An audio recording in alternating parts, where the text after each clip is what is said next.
Hi everyone, it's Katie from Paradise Falls family. In this video, we'll be taking you through our trip to New York in October 2023.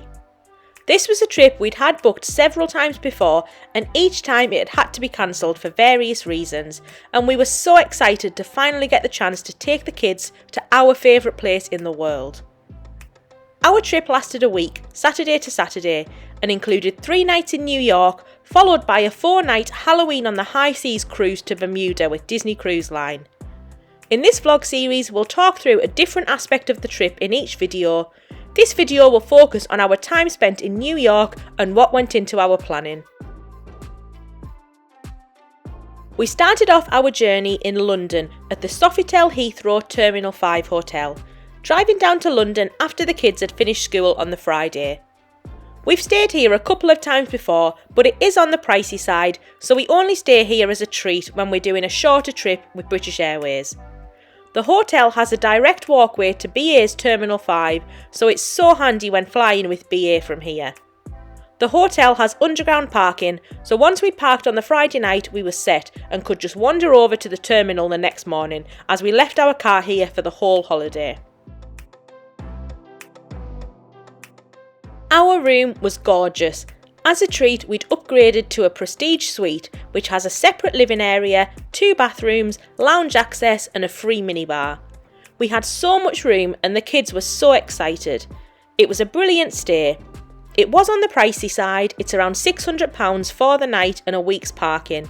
However, we got free breakfast, saved money on taxis to and from the terminal and got cash back by booking through Quidco. So when you account for these savings, it wasn't a great deal more than if we'd have paid for a standard hotel. We thought it was well worth it, and we'd love to stay here again if the opportunity arises. The next morning, we all enjoyed our free breakfast, which was probably the best hotel breakfast we've ever experienced. There was so much choice and it was excellent quality. Then we were able to stroll over to the terminal to check in with plenty of time to spare. We'd booked flights with BA using our air miles and companion vouchers, so the flights only cost £400 in taxes for the 4 of us. We're massive fans of the BA Executive Club and use the BA American Express credit card to rack up air miles, and it's well worth it, as this trip really wouldn't have been possible without this. We've left a link in the description below if you want to check it out and sign up yourselves. Our flight was really nice and smooth, and we arrived at Newark Airport at around 2 PM local time. The taxi into New York was brilliant, seeing the skyline as we approached, and although it had been a really long day, the adrenaline and excitement was kicking in for us all. We arrived at our hotel, the Intercontinental Times Square, and checked into our room. Again, this was lovely, with 2 double beds, plenty of room, a lovely bathroom with a walk-in shower and a really nice view over the city. The Intercontinental chain is part of the IHG Hotel Group, which we are massive fans of, and we're part of their Ambassador Club, which costs $200 a year, but gives you a free night stay, free upgrades and loads of other perks. A night at this hotel is well over $200 itself, so it was a no-brainer for us. We also had enough IHG points to pay for another night, meaning that 3 nights here only cost us around £700, including the cost of joining up to the Ambassador Club. A brilliant price for such a wonderful hotel near to Times Square. I've included a link in the description below to their Ambassadors Club if you want more details, and we'd really recommend checking it out yourselves. All settled into our room, we headed straight out to Times Square to take in some of the city. The hotel is only around a block away from the centre of Times Square, so really easy. Times Square tends to get busier as the day goes on, and by now it was absolutely buzzing, jam-packed with people, so not that easy to get around. We headed for the Olive Garden restaurant to get some food and recharge after the flight. This is one of our favourites, and the kids love the free breadsticks and we love the salad, and we had a lovely meal here for around £75 for all 4 of us. However, by now the jet lag was kicking in and we had a busy few days ahead of us, so after another wander around Times Square and a quick look in the Disney and Hershey stores, we headed back to the hotel to get some rest. We only had 2 full days in New York City, so we accepted that these were going to be jam-packed, busy days. We had some hard choices to make though, with so much to do. Greg and I are fortunate enough to have been to New York many times before, so we've done most of the usual tourist sites. So for this trip, we wanted to show the kids the best bits that they'd enjoy, while throwing in a few fun things we'd wanted to do since our last visit.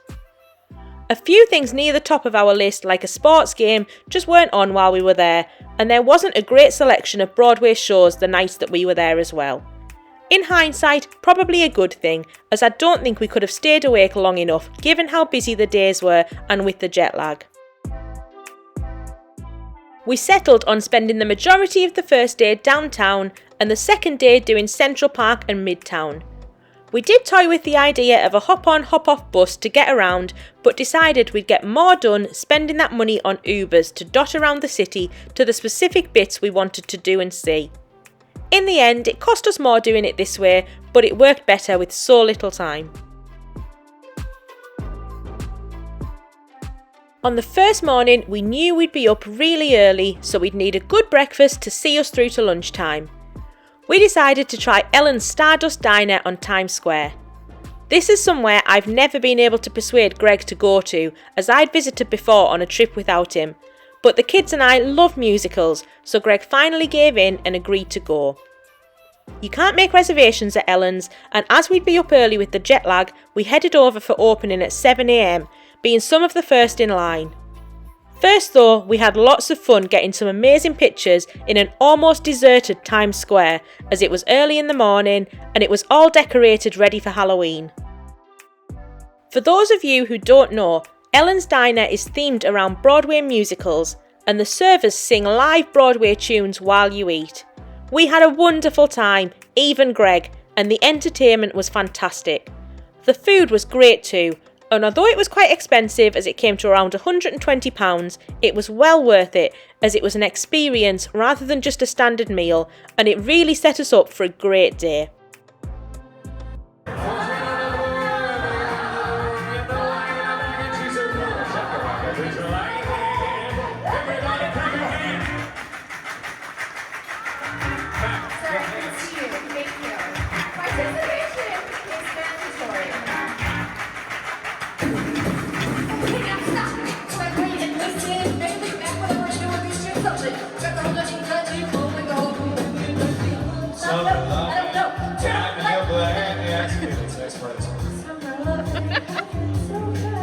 Met this girl, she's crazy.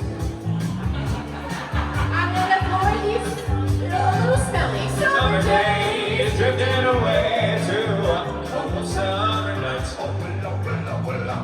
Tell me more, did you get very far? Tell me more, like does he have a car? Does he have a car?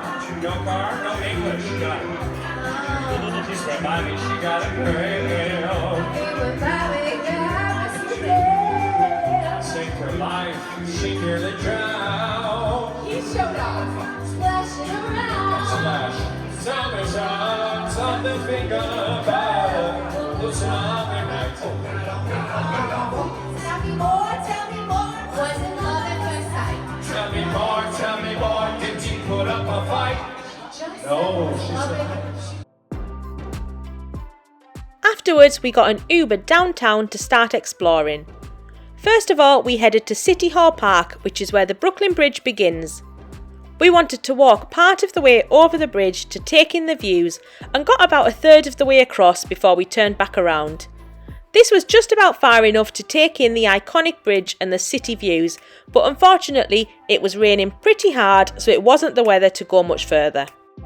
Next up was St Paul's Chapel just down the road, a lovely church which famously remained standing after the 9/11 attacks. It was lovely to look around this beautiful building, and it's well worth a visit. Next door is the World Trade Center train station, also known as the Oculus, a beautiful new building that's simply stunning. On the lower floors there are some shops, but as we were here so early these weren't open yet, so it was just a quick walk through for us. Around these outside there was also loads of cool animal statues that the kids loved playing around, so it's worth checking these out as well while you're here. Next door again are the 9/11 Memorial Pools and One World Trade Center. We considered going up to the top of the new tower here, but decided on another observation deck later in the trip instead, but this looks well worth checking out. A little further downtown still is Trinity Church. We didn't have a lot of time to take a long look inside, but we wandered the grounds a little, and this is where Alexander and Eliza Hamilton are famously buried, so we made a stop to see this. Just opposite here is Wall Street, so we made sure to have a little walk down here. It was a Sunday, so pretty quiet, but still cool to see where all of the action happens. Carrying on down from Wall Street is Bowling Green and the famous Charging Bull statue. There was a little bit of a queue, but we waited to get our picture and give it a rub for good luck.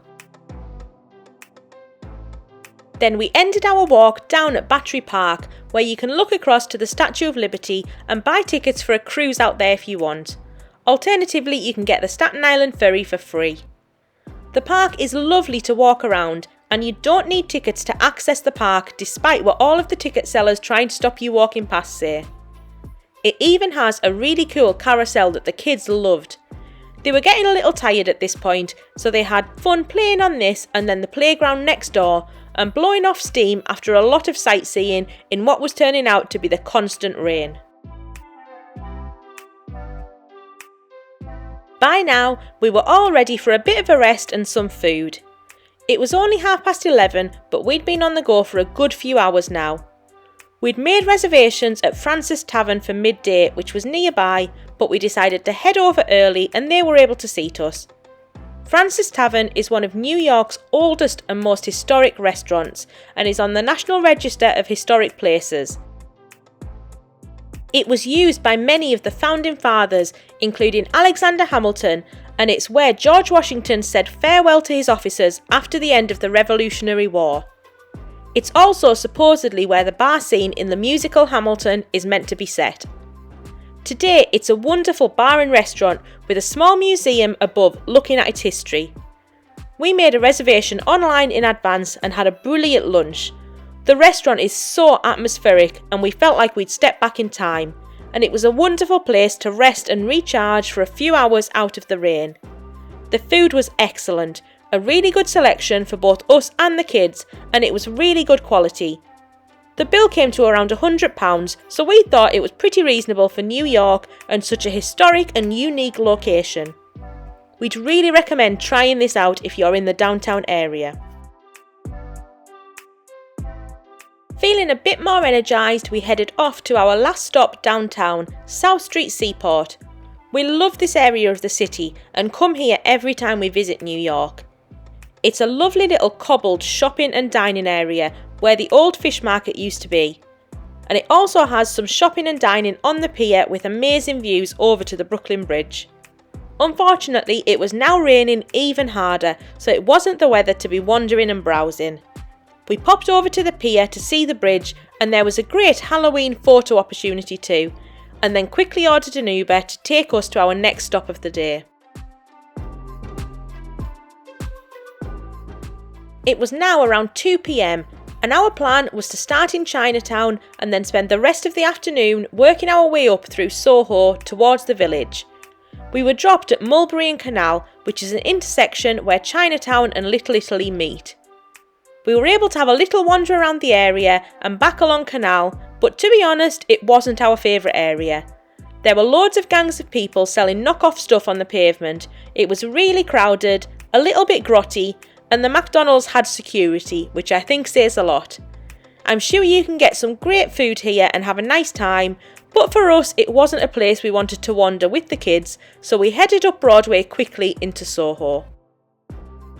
Although there are loads of cool streets in this part of town, with limited time we stuck to Broadway, which seemed to be one of the main drags, with a lot of big high street names, and had a couple of stores we wanted to pop into, like Sephora, Nike and Bloomingdale's, as well as a few other little, more independent places too. If you carry on up the street, you eventually reach the village and Greenwich Park. Our plan was to stop by the basketball courts on West 4th Street to see if we could watch some street ball, and then to go to the Friends apartment on Grove Street and Carrie's apartment from Sex and the City on Perry Street. but the rain just kept coming down, and by now we were soaked through and it was sapping our energy and enthusiasm. So we decided to leave the village for another trip and got an Uber back to the hotel to dry off. It was a shame, but unfortunately the weather just wasn't playing ball. Back at the hotel, we showered, warmed up and dried off. We were tempted to order room service and stay in, but with only a couple of days we wanted to make the most of our time. We decided to head out for some food instead and to go to Macy's to do some more shopping. From Times Square, Macy's is around a 20-minute walk, so given how tired we were going to get a taxi, but the traffic is horrendous around Times Square at this time of day, so there seemed little point. The walk was really easy though, and it was nice to see some more of the city. Macy's is now home to Toys R Us on one of the upper floors, so this was a big factor in us going here, and it's where we spent most of our time. So make sure to pop in here if you've got kids.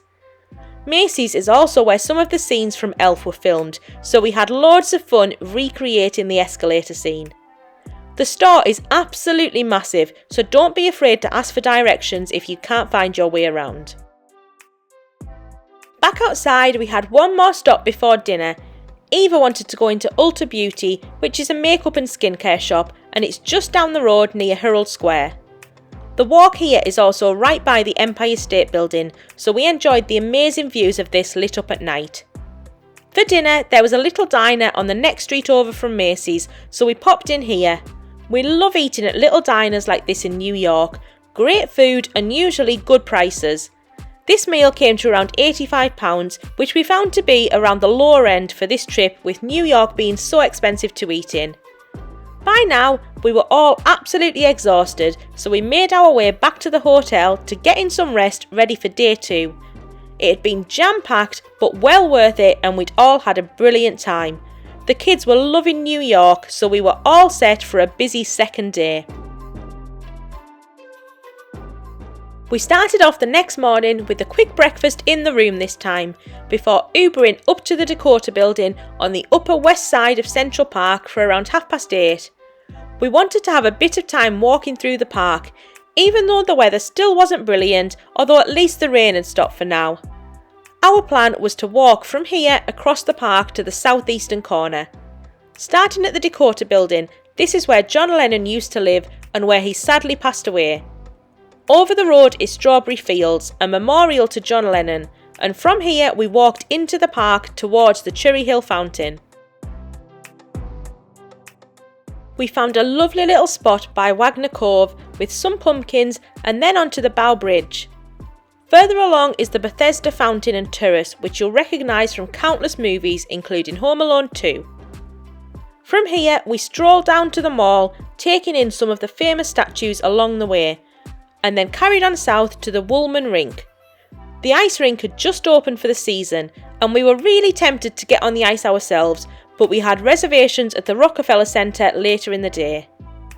Our last stop in the park was the Pond and Gapstow Bridge, another famous movie location, before we reached Grand Army Plaza and the Plaza Hotel at the top of 5th Avenue. Greg and I had visited the plaza on our honeymoon for afternoon tea way back in 2010, so we wanted to bring the kids here as a special treat and had made reservations in advance. We were a little early, so did a bit of shopping at the top of 5th Avenue while we killed some time before heading in at around 10:30. The hotel is wonderful and again features heavily in Home Alone 2. Afternoon tea is served in the Palm Court, and when we visited there was a special Wicked themed afternoon tea on offer, as well as a candy cart for Halloween. We had 2 adults afternoon teas for us and then 2 children's Eloise afternoon teas for the kids. They also catered for Greg, being gluten-free, wonderfully, and the food was just amazing.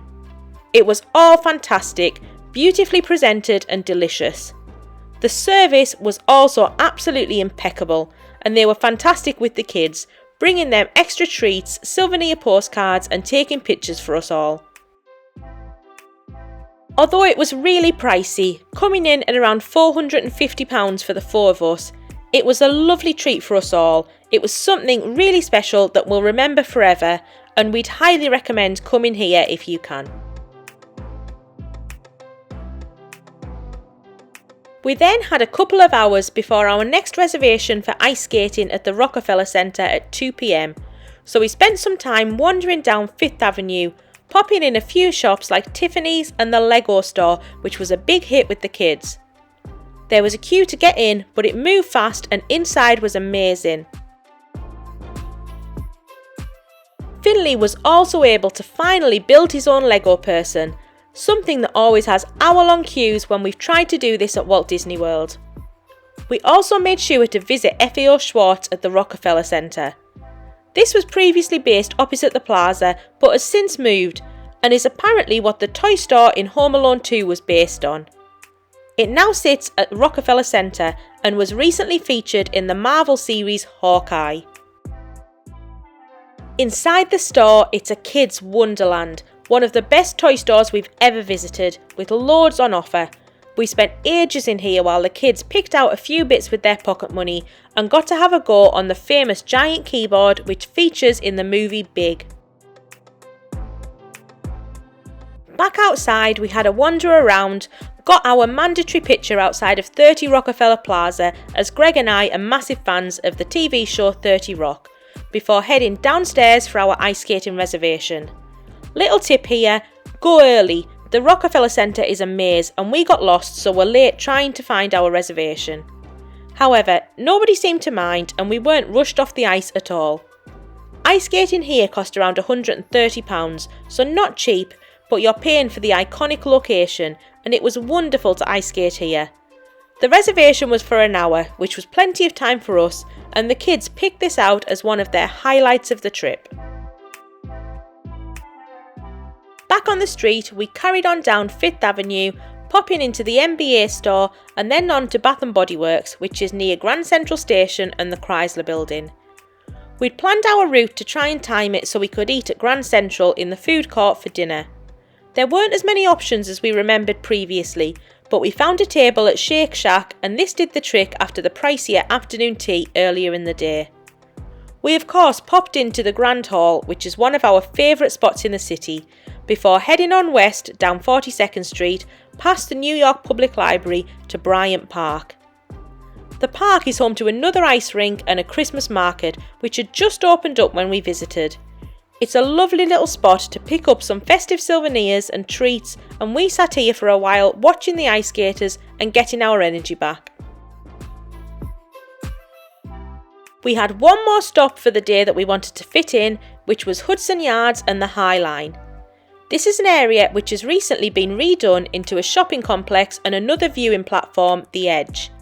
It's also where the High Line, the elevated walkway through the city, ends. We wanted to come and take a look for ourselves and have a little walk on the High Line while we were here. First off, we had a look around the shops in Hudson Yards as these closed pretty early. We managed to pop into Dylan's candy store for some treats before it closed and then headed outside to see the vessel and walk the High Line. It was getting dark, so we didn't get very far, but it was cool to finally take a look for ourselves, and we'd definitely like to spend more time up here next time we come. The High Line stretches down through the city, so it'd be a great way to see other areas like Chelsea that have never previously really been on our radar. And with that, we were done for the day. We'd walked our socks off and were all ready for a rest and bed, so we jumped in another Uber and headed back to the hotel for the night. The next day, we were off to board our cruise with Disney, but we weren't due to check in until around midday. To make the most of our time, we'd pre-booked tickets at the Summit One Vanderbilt Observation Deck in Midtown. There are several main observation decks in the city, all offering different things. Greg and I had previously done the Rockefeller Center and the Empire State Building and loved both, but now you also have the new One World Observatory downtown, the Edge at Hudson Yards and the Summit. We'd narrowed it down to the Edge or the Summit, and we plumped for the Summit as it looked a little bit different with its interactive rooms, and we'd heard really good things from friends of ours who'd visited a few months before. The entrance to the Summit is located within Grand Central Station, so it was quite an easy walk east from our hotel. On the way, we had a quick look at them filming Good Morning America at the studios on Times Square, and then carried on getting there for opening. As it was early in the day, we were through the queue really quickly, but we've heard you can spend up to an hour in the queue and in the briefing rooms before you actually get up to the top, so keep this in mind to give yourselves plenty of time. You're given special sunglasses and covers for your feet as so not to damage the mirrored floors in the rooms above, and then you're whisked to the first of the main floors. There are several different rooms and floors to explore. All give amazing views out of different sides of the building and offer different things. There is a glass floor that you can stand on if you're feeling brave, an interactive screening room, and the kids' favourite of course, which was the room with the giant silver balls, which we spent loads of time in and had a real blast. There are a couple of viewing floors with floor-to-ceiling windows and loads of space for everyone to enjoy the view and get some brilliant pictures. In our opinion, this was absolutely brilliant and probably the best observation deck we've done anywhere. It came in at around £140 for the four of us, but we felt like we definitely got our money's worth as it was a brilliant experience. You get amazing views of the city in all directions, and in particular you get to see the Empire State Building and the Chrysler Building really close up, which is my favourite. It also has probably the best toilets in the world with amazing views of the Chrysler Building. At the top there's a small cafe to refresh, so we grabbed a quick bite to eat here, taking in the views a little longer before heading down to make our way back to the hotel to check out and get a taxi over to the port. I'll cover our cruise in detail in the next few vlogs, so make sure to subscribe for those. But when we returned back to New York, we still had a little time in the city before our flight later in the evening. Again, we'd planned our time carefully to maximise what we could fit in, so had a few things to try and fit in with our last half day. Getting off the ship first of all wasn't that easy, with delays at immigration, and getting a taxi wasn't the easiest due to traffic in the city and accessing the port. Eventually though, we were able to get back to the Intercontinental.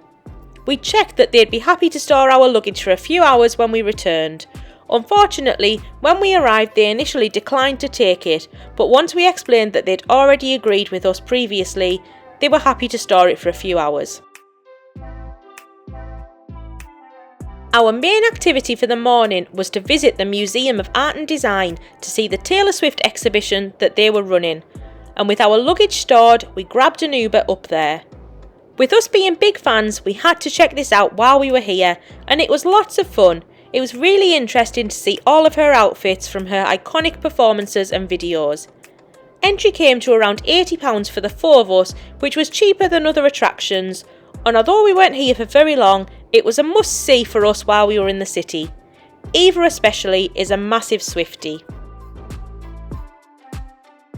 Next up, it was time for lunch, so we played it safe with the Hard Rock Cafe on Times Square.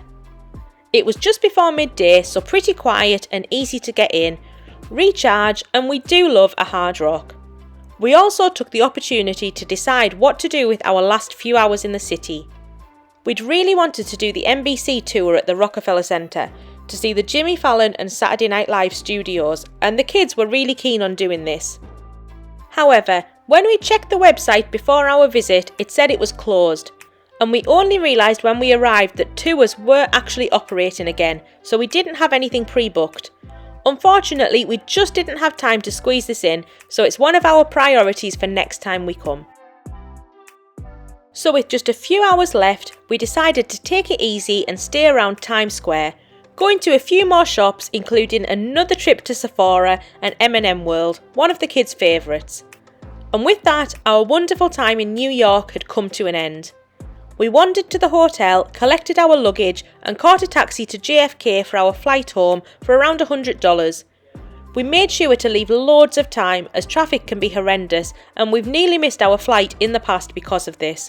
So we had loads of time to chill at the airport before our flight home to Heathrow. On landing, as we were parked at the Sofitel, it was really easy to walk across to the hotel and collect our car and get back on our way home. We had an amazing time in New York. It's still definitely our favourite place in the world and we can't wait to go back. We'd waited until the kids were old enough to cope with the walk-in, and although it was crazy busy, the kids said they loved it and really want to come back again, so that says everything.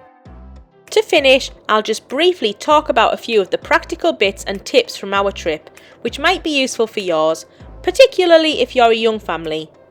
Firstly, the age of the kids. When we visited, Eva was 10 and Finley was 7, nearly 8. We'd wanted to bring them both for years, but knew they'd need to be able to cope with all of the walking. We'd planned to come a few years prior, but our trips were cancelled because of the pandemic. In the end, these ages were perfect as they were old enough to recognise a lot of the sights from the movies and enjoyed spending their pocket money in all of the shops. In terms of our itinerary, this was based around our cruise. We'd always wanted to do one out of New York to sail past the Statue of Liberty, and Disney run Halloween themed cruises from here every October, so this was perfect for us. As I mentioned, I'll talk through the cruise in our next few vlogs. We of course wanted time in the actual city as well, so Saturday to Saturday gave us just enough time to see the highlights of the city around the cruise.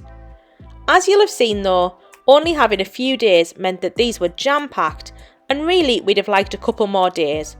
For example, we'd have liked to have seen a show and a sports game in the evening, but with all the walking we crammed in, we'd have been too tired for these anyway.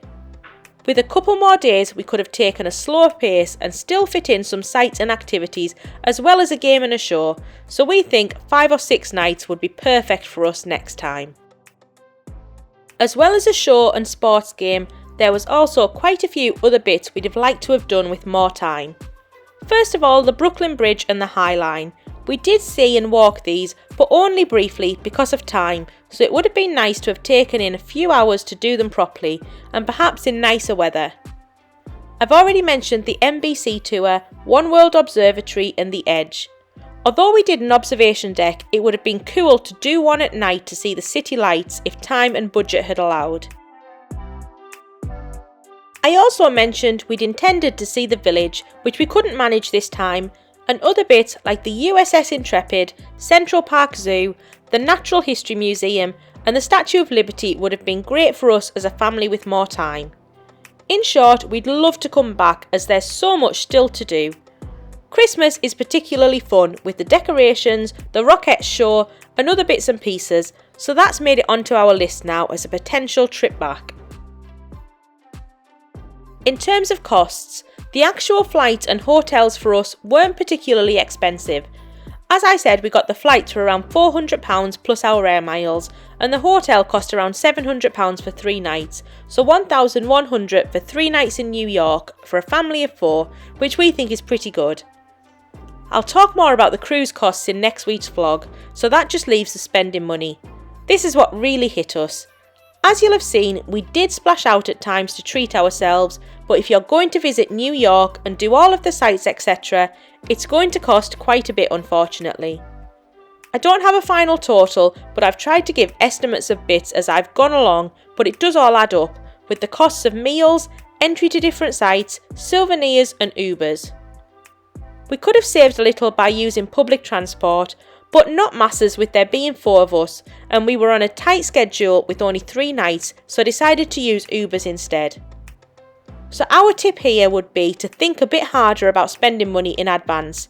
Think about what you want to see and do, what or where you might want to eat, just so you don't get a shock with your credit card bill at the end of the trip. So that was everything I planned to cover on New York, but if you've got any questions at all, please feel free to ask away in the comments below. In the next few vlogs, we'll be focusing on our cruise from New York, so make sure to support the channel and subscribe so you don't miss any of it. Thank you all so much for watching.